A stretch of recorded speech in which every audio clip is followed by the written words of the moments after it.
What's up, everybody? It's Brandon Copeland, aka Professor Cope here, and you are tuned in to another episode of Coping with Money. Today on Coping with Money, we're tackling an issue that is near and dear to my heart. We're giving some advice to some young players entering the NFL right now. Years ago, we gained a lot of traction giving some advice to the rookies entering the NFL. Now it's 2021. The world is very different, so I thought it's only right that we update that information. Before we get started, I want you all to think about reading between the lines. Not every article, feature, or story will slap you with a headline that'll say your name and this is for you. Sometimes we have to read between the lines. We have to understand what message the stories are trying to get across and then take that information, transcribe it, or translate it into a language that speaks directly to us in our lives. The advice that I'm giving in this feature can be applied to anyone. And I mean anyone. It's not just for NFL players. It's not just for high net worth individuals. This is for us all. Coping with Money, please let me know what you think. Read between the lines. So first and foremost, welcome to the NFL. Some of you don't get yourselves too comfortable because you'll only be here for a few hours. Some of you will last a little bit longer, but ultimately NFL stands for not for long for a reason. When I came into the NFL out of the University of Pennsylvania, I remember the Baltimore Ravens giving me a call, and technically I was signed to a 3-year, $1.45 million contract. Ooh, wee. However, I was fortunate because I understood that this contract meant nothing. I ultimately saw $26,000 of those dollars before being fired for the first time. Good thing I didn't go spend it all in one night. Unlike other players, I was fortunate to have a grandfather, Roy Hilton, who played in the NFL and actually won a Super Bowl. Growing up, he was able to teach me that, like many things in life, there's more work involved to actually make sure that you can cash in on that contract. Another term that you might be hearing thrown around a lot right now is overnight millionaire. I'm here to tell you that is complete bullshit.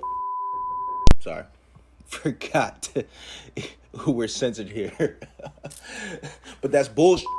It's a term that should not exist because that is the biggest slap in the face, most disrespectful thing that they can say to you. I started playing football in the 4th grade. Every single week we had to make a weight 115 pounds in order to play that Saturday. For me, I was a little husky, a little big boned. So I had to train and run to make weight every single week. I started in that summer putting trash bags around my body and running around the house, trying to sweat off and lose as many pounds as possible. During the week, I had to diet and run extra just to make sure I made that 115-pound weight limit on Saturday. You are not an overnight millionaire. You've invested in this. You put in more time than others to get where you are today. So protect your investment. If you think you've never invested before in your life, I'm here to tell you, congratulations, you have.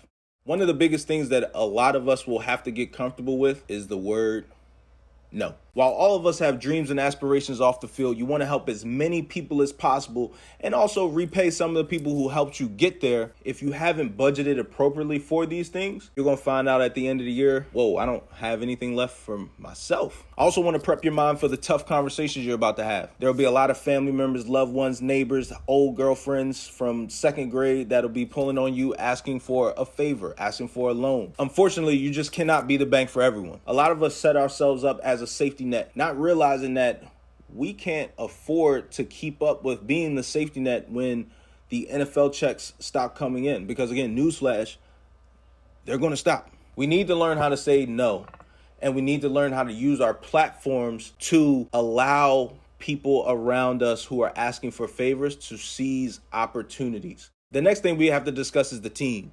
Listen, we're in a team sport, the ultimate team sport. But what does that team around you off the field look like? I need you all to evaluate your relationships. Are these healthy? Are these enhancing me? Are these amplifying me?